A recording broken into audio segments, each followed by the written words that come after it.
Je souhaiterais vous alerter sur l'incidence de l'arrêt du financement des bus du savoir. Je demande un droit de réponse par rapport au dernier conseil. Vous me faites un injuste et méprisant procès d'incompétence. Mais je pense que vous ne prenez pas la mesure de ce que cet arrêt engendre auprès des écoles. Certains lieux accusent déjà une baisse de réservation. Madame Serrano, oui. Madame Serrano, le sujet c'est le plan des mobilités. Eh ben, le plan de mobilité. Je veux savoir, vous pouvez faire une question, il n'y a aucun souci. Mais sinon... Mais oui, mais en fait, le problème, c'est que justement...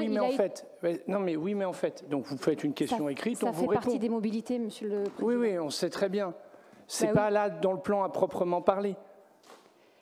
C'est une ligne budgétaire qui a été supprimée justement pour financer un plan de mobilité. Donc oui, ça en fait partie. Donc, certains lieux accusent déjà une baisse de réservation, et c'est factuel. Les écoles qui ne sont pas desservies par les transports en commun n'effectuent pas de demande dans les lieux excentrés et non desservis, ne sachant pas si elles peuvent financer un bus ou sachant qu'elles ne pourront pas le financer. Monsieur Calva nous dit que les communes subventionnent les écoles via la coopérative scolaire, mais le budget d'une coopérative scolaire dépend également d'autres paramètres, via notamment le versement des parents d'élèves, qui n'est pas obligatoire et qui fluctue selon les quartiers et les communes. Il y a une vraie disparité entre les écoles et certaines savent qu'elles ne pourront pas financer ce transport. À ce jour, beaucoup ne savent pas et ne s'inscrivent pas dans les dispositifs culturels. Et même s'il y a un groupement d'achat, il faudra payer et beaucoup ne le peuvent pas.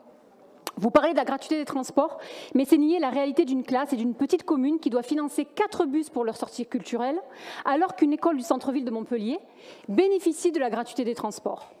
L'égalité n'a pas de prix, mais pour reprendre les mots hugoliens de François Vasquez, l'égalité a un coût, celui de l'absence d'équité. Cette gratuité que vous affichez partout comme égalitaire n'est certainement pas équitable selon les territoires. Elle a un coût et vous avez fait le choix de ne plus financer les bus du savoir. Ce que je dénonce, c'est la personne justement qui a surligné la ligne sur ce tableur et a proposé de la supprimer en quelques mois sans aucune concertation, et cette méthode-là n'est pas acceptable et je ne fus pas la seule à la dénoncer. Je ne parlais évidemment pas des directions d'école ni des agents de médiation qui font un travail remarquable et qui connaissent leur métier. Et j'ai une pensée toute particulière pour tous les services des relations avec le public des institutions culturelles qui se démènent pour trouver des solutions et faire en sorte que l'écart soit amoindri. Je voudrais vous parler d'une initiative menée par le département de la Haute-Marne. Une convention cadre innovante dénommée Caravelle qui illustre l'engagement conjoint des partenaires pour garantir l'accès de tous les jeunes hauts-marnais à une éducation artistique et culturelle de qualité en prenant en charge le déplacement. Fruit d'une coopération étroite entre les services de l'État, la DRAC, le rectorat, la région et le département et le Pass Culture, c'est un des objectifs de la CGEAC, notre CGEAC. Il est de proposer une démarche visant à renforcer l'équité territoriale et un accès autonome à la culture pour tous.